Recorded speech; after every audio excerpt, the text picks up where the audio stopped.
Hej. Det var egentlig ikke lige meningen, at det var, jeg skulle stryge nu, men det bliver det lige til.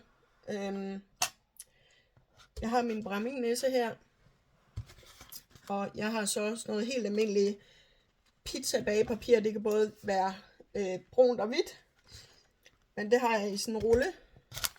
Der har jeg taget sådan et stykke ud, og fordi det godt kan sådan rulle lidt sammen igen, så plejer jeg altså lige at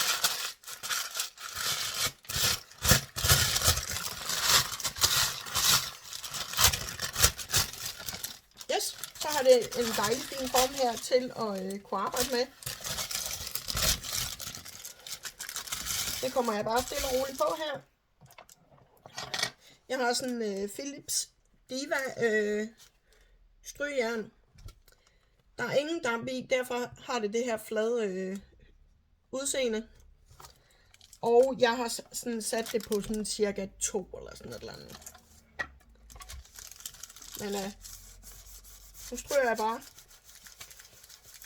lidt i cirkler her. Det kan godt være, at jeg måske skal skrue ned. Det tror jeg måske lige, jeg skal. Og en lille bitte smule. Jeg stryger på et helt almindeligt spæksbræt, fordi jeg synes ikke lige mit skrivebord her, at det skal gå ud over det. Så derfor så gør jeg lige det her. Igennem bagepapiret, der kan man så se, at nu hænger den faktisk fast. Jeg kan lige løfte den en gang, fordi at jeg havde nogle problemer med nogle miniperler, som faktisk var lidt for små egentlig, af de her røde. Så kan jeg se, at den mangler altså lige lidt. Så jeg giver den lige lidt mere her. Nogle gange, så lader jeg det faktisk køle ned i pres, før det jeg gør mere. I tilfælde af, at jeg nu sådan siger, det skal lige stryges lidt mere, så kan jeg nemlig få strøget det, inden jeg vender det, og tager tapen af. Fordi jeg vil gerne have, at mit projekt er helt koldt, før jeg taper, eller tager tapen af. Også fordi så holder perlerne faktisk formen. Nu har jeg faktisk fået det strøget, og det ser ganske fornuftigt ud.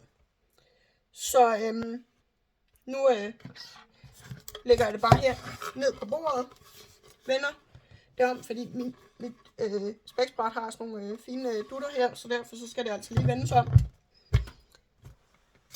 Og så her bagved, der har jeg sådan en fin tyk vinbog. Den lægger jeg lige ovenpå, fordi at så sørger den ligesom for, at det bare forbliver helt fladt. Nu lader jeg det køle ned i en times tid måske. Jeg skal alligevel ud og gå tur lige om lidt. Og så kan jeg ligesom fortsætte at tage tapen af. Og så stryge på den anden side, fordi lige præcis det her projekt, det skal stryges på begge sider. Og så skal det have lamineringsark på. Og der skruer jeg en lille bit smule mere ned fra mit strygejern, når det er. Og så stryger jeg det på.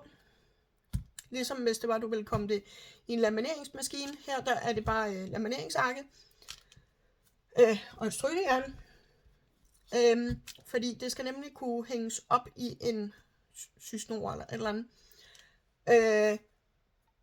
Og derfor så synes jeg ligesom, at det skal stabiliseres med det her, hvad nu det her, lamineringsark. Men jeg kan altid lave en video og vise det også. Hej.